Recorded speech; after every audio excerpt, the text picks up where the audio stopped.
সময় অত্যন্ত সংক্ষিপ্ত, কিন্তু আলোচনার পয়েন্ট জমে গেছে অনেকগুলো। এই জন্য ভূমিকা ছাড়াই আমি প্রতিটা পয়েন্টে মৌলিক কয়েকটা কথা বলে আলোচনায় দিতে টানবো ইনশাআল্লাহ।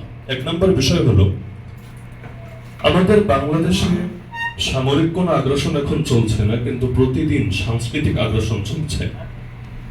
আমি যেই দিন আপনাদের সামনে দাঁড়িয়ে কথা বলছি, এই দিনও বাংলাদেশে নতুন করে শাহবাগ 2 এটাকে যেভাবে জাগানোর জন্য চেষ্টা চালানো হচ্ছে, সেই 13 সালে হারিয়ে যাওয়া মুখগুলো, সেই লাকি থেকে শুরু করে এই জাতীয় মুখগুলো আবার নতুন করে যে ফিরে আসছে এবং প্রতি বিপ্লব ঘটানোর নতুন চেষ্টা চালানো হচ্ছে, এটাকে আমার কাছে কোনো বিচ্ছিন্ন ঘটনা মনে হয় না, বরং পরিকল্পিত এবং এমন একটা এজেন্ডার অংশ মনে হয়, যেটার ব্যাপারে সকলে যদি সচেতন এবং সোচ্চার না হই, তাহলে আগামী দিনে আমাদের সকলের অস্তিত্বই হুমকির মুখে পড়ার ব্যাপক আশঙ্কা আছে। কারণ শাহবাগ 2 জাগ্রত হলে শাপলা 2কেও জাগ্রত হতে হবে এবং শাহবাগকে এমন ভাবে টুপি চেপে ধরতে হবে যে 2013 যদি আমাদের জন্য উহুদ হয়ে থাকে, 2025 আমাদের জন্য বদল হবে ইনশাআল্লাহ। একটা বিষয় মাথায় রাখা দরকার, রাজনৈতিক লীগ বিদায় হয়েছে, কিন্তু সাংস্কৃতিক লীগ এখনো বাংলাদেশে ঠিকই দুর্দণ্ড প্রতাপ নিয়ে অবস্থান করছে।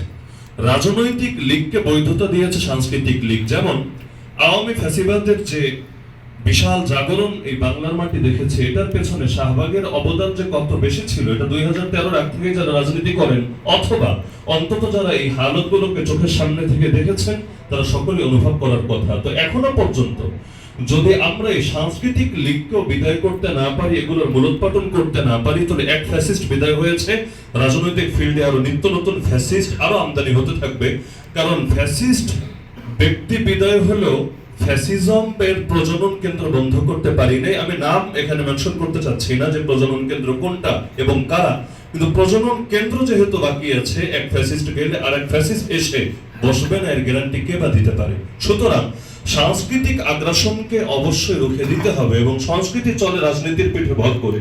এখনো যারা সরকারে আছে বাংলাদেশে, তাদের পিঠে ভর করে যে এই নতুন শাহবাগ 2 মাথাচাড়া দেওয়ার চেষ্টা করছে না, এমন দাবি আমরা করতে পারি না, বরং উল্টোটাই আমরা দেখছি। আমি এখানে নাম উল্লেখ করে নতুন কোনো ঝামেলা পাকাতে চাচ্ছি না, কিন্তু এখনো পর্যন্ত সেই সাংস্কৃতিক লীগকে পুনর্বাসিত করার জন্য বর্তমান সরকারের ভেতরে এমন কিছু মুখ আছে, এদের বিরুদ্ধেও যদি আমরা আগ থেকে সচেতন না হই, হয়তো এমন এক সময় সচেতন হতে চাইবো যখন তেমন আর কিছু করার থাকবে না।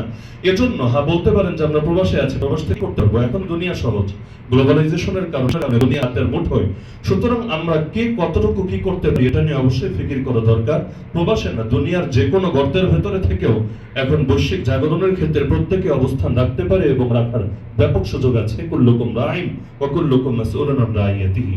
দ্বিতীয় বিষয় হলো, বিচ্ছিন্নভাবে আমরা এটা বুঝতে পারি যে বিচ্ছিন্নভাবে আমরা কেউ খুব বেশি আগাতে পারবো না। ইয়াকুমুল কাসিয়া ফাইনাল ইয়াকুলুল কাসিয়া। বিচ্ছিন্ন হওয়া থেকে বেঁচে থাকো, বিচ্ছিন্ন প্রাণীকে নেকড়ে এসে খেয়ে ফেলে। আল্লাহর তো আদেশ ছিল এটা, ইয়াতাসিমু বিহাবলিল্লাহি জামিআ, তোমরা সকলে মিলে আল্লাহর রশিকে সম্মিলিতভাবে ঐক্যবদ্ধভাবে আঁকড়ে ধরো। আমাদের যাদের আকীদা এক এবং কর্মপদ্ধতিও কাছাকাছি, আমাদের ঐক্যে বাধা কোথায়? বাকি ইসলামপন্থী বলতে যত ব্যাপক অর্থ বোঝায়, ওই আমব্রেলা, ওই ছাতা বাদ দিলাম, যে সবাই এক ছাতার নিচে আসবে কি আসবে না সেই আলাপ রাখলাম।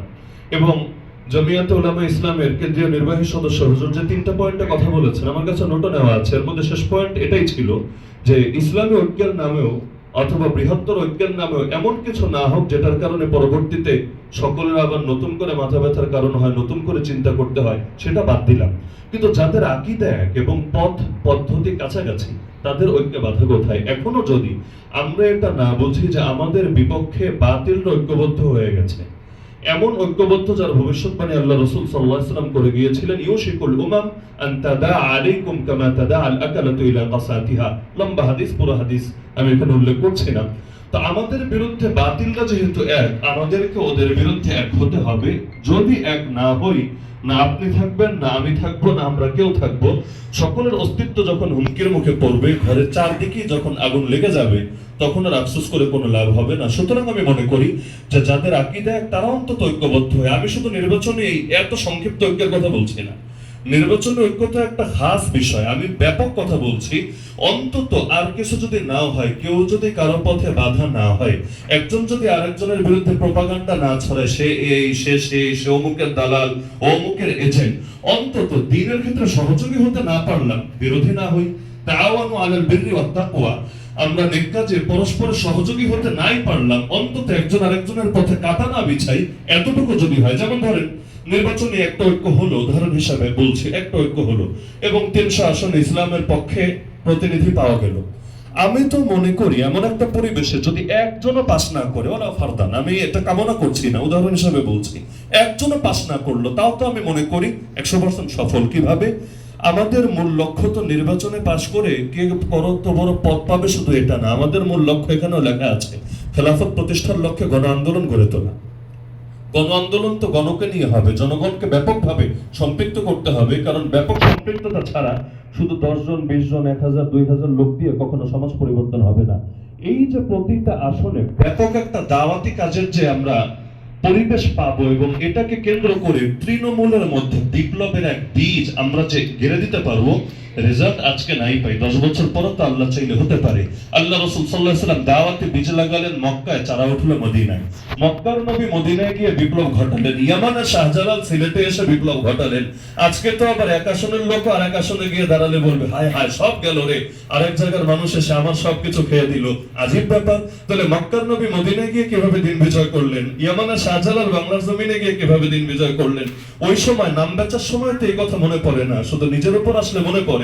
এত সংকীর্ণ মানসিকতা নিয়ে আগানো যাবে না। সুতরাং ইসলামের পক্ষে যদি নির্বাচন ঐক্য হয়, অন্তত এটা কাজ করা দরকার যে সবাইকে আমার দলে আনতে হবে না, দরকার নেই, কিন্তু সবার ভেতরে একটা বিপ্লবের চেতনা যদি গেড়ে দিতে পারি, আলহামদুলিল্লাহ।